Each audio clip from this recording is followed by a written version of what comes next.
Hey guys, welcome to chessrules.com. Today in this live game, I'm gonna show you a gameplay between Boris Gelfand and Kramnik in Zurich Chess Championship 2013. It was the fourth round. Here, Gelfand is white and Kramnik is black. d4, knight f6, c4, e6, knight f3, d5, g3, bishop e7, bishop g2, castle shot, castle, d into c4, queen c2. The move queen c2 is most popularized by many grandmasters. The idea behind queen c2 is simply by playing rook g1 and giving support to d4 pawn, not allowing black to play any counter moves like c5, and also now threatening the pawn on c4. He can later play a move like e4 by playing queen c2. So a6, now black is simply threatening to play his bishop to b7. He cannot do it directly. After queen into c4, he can simply play a move like b5 and then he can play a move bishop b7, so that this bishop will be active on b7 instead of bishop d7, or even any moves like c6 is also so passive. So queen into c4, b5, queen c2, bishop b7, preventing e4 and also developing this bishop, bishop d2. Now the idea of bishop d2 is simply by playing a more like bishop a5, pinning this pawn, and idea is simply he'll play knight d2, rook c1 and keeping full pressure on this c7 pawn, and also he can play another rook c8, and he can play e4, d5, such moves. So here bishop e4 was played, rook queen c1, and black played a very good move, a very good positional move, queen c8. Now the idea of queen c8 is simple, to play c5, and he can even play a move like rook d8, eyeing on d4, and the third one is he's simply getting away from the pin of bishop e5, and the other advantage is he can play a move like queen b7 and keep this bishop and knight pinned for a long time. So queen c8 is a very good positional move. b4, so Gelfand decided that c5 is the only way to prevent any sort of advantage for white, so he prevented by playing b4, knight bd7. Now after b4 there is a weakness on c4 square, so immediately Kramnik tried to seize the initiative and want to occupy this c4 square with his knight. Knight c3, bishop on e4 was attacked, bishop c6 was forced to play. Even he can play more like bishop b7, but the queen on c8 is hardly doing anything, so white will simply play queen c2, rook a7, or e4, g5 will be, this bishop will be terribly bad. So bishop c6 have an idea of playing queen b7, a3 was played, queen b7. Now in this position black pieces are very good, even supporting the c7 indirectly, but white is slightly better because of his open files and a weakness on c7, and he can still control this bishop c6 bishop diagonal by playing queen c2 and e4. So now he will play simply queen c2. Now the idea of queen c2 is simply shut down by playing a move like e4 after rook e1.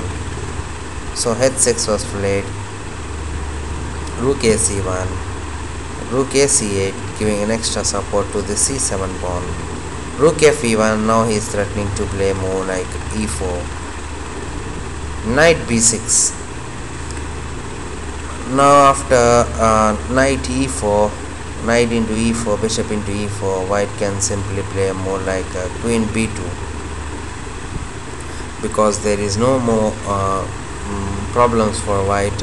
He can simply convert this position to an endgame where he will get a better endgame on c7. So as far now black should try to avoid exchanges and try to keep his pieces as much possible.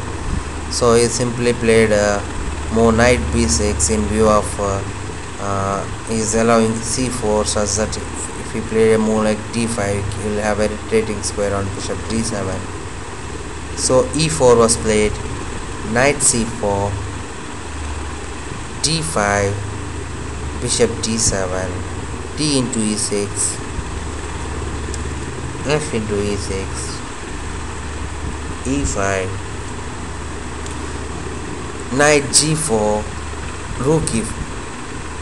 Now I think please just try to pause this position for a while and try to analyze what is a good move and how you will continue for black in this position. Okay, fine. Now black is having some problems with this knight on g4. It doesn't really have a good retrieving square, or if you play a move like h5, then black simply will white will simply get this g5 square, which is a terrible mistake. After bishop g5 and exchanging, this knight will sit on g5 and there is no way that black can do much about that. So in this position black gave an interesting exchange sacrifice. We might miss this position move, knight into f2. This is not only tactical, it is highly positional. Now this piece sack is simply black is getting so many moves by even by bishop c6, or a very good move by playing a move like c5. c5 not only gives a passed pawn, it attacks the both pawn on a3 and b4, creating a deadly passed pawns of b5 and c4, which is more than sufficient for his piece sacrifice. Black although gets 3 pawns, he can still try for a win after knight f2. So king f2 was forced to play knight into d2. Now here black can simply capture the pawn like knight into b4, but after knight into b4 black is really not getting any good positional advantage.